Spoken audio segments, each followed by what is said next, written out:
Alright. Does this work? Can this just ignite him? Like, what? Wait. Is it really gonna? Oh, this is gonna hurt him? Her? It's gonna hurt her? Oh! Burned. Oh, there's more. Oh. Oh! Damn. Viking, baby. Viking.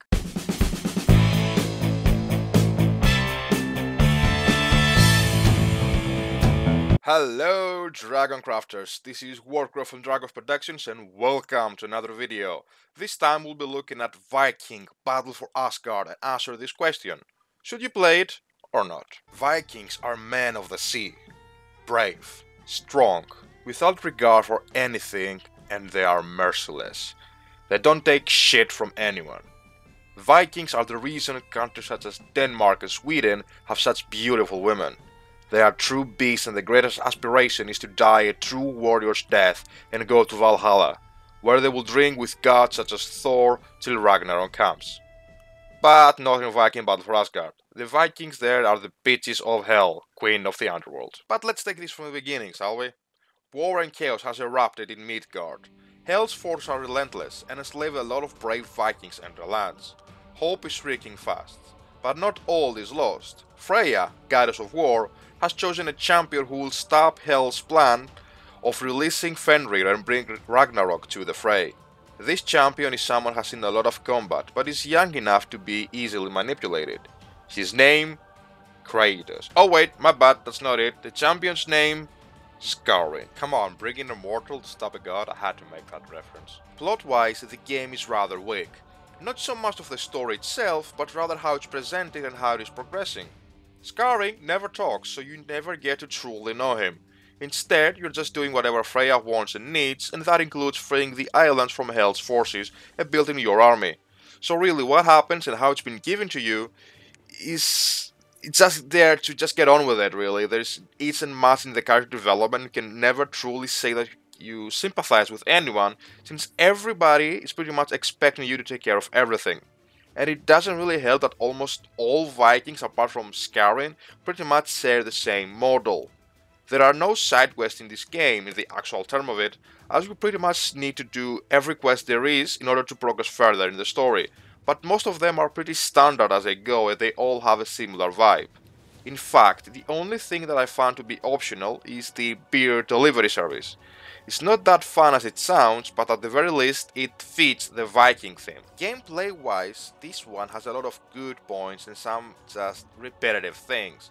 The combat controls are clunky sometimes. For example, the game is really slow switching attack to defense unless you are to evade, where the animation is pretty good actually, as time seems to slow down as you dodge an attack, but you can just literally spam this. The camera is also hard to control and it gets in the way more than once. However, the kill animations are just pure bliss. You gotta love it when you just literally demolish your opponent, especially the sneak attacks from behind.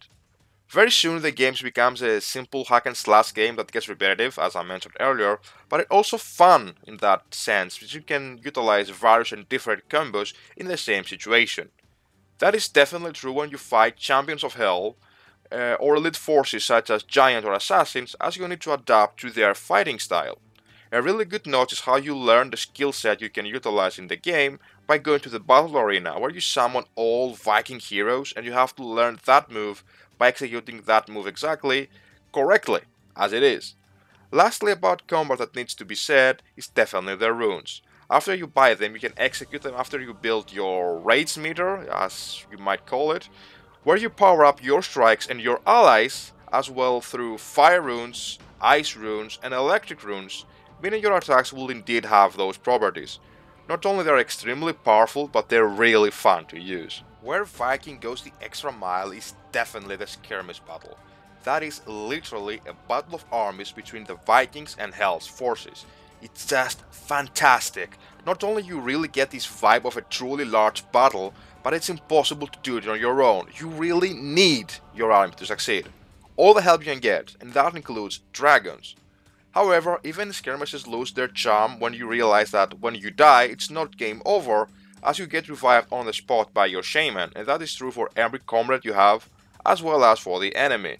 So really, soon it turns out to be more like kill the shaman rather than win the battle. Other gameplay mechanics that are worth noting is that the map is really hard to control and use. It's constant and annoying if you want to use it. Fast travel also makes a presence here, but the massing button to get things done is just... fuck me, it takes forever. If you miss it, you have to redo it. Also, the dialogue and subtitles never seem to truly match. Now, Viking is an old game, but it has aged well.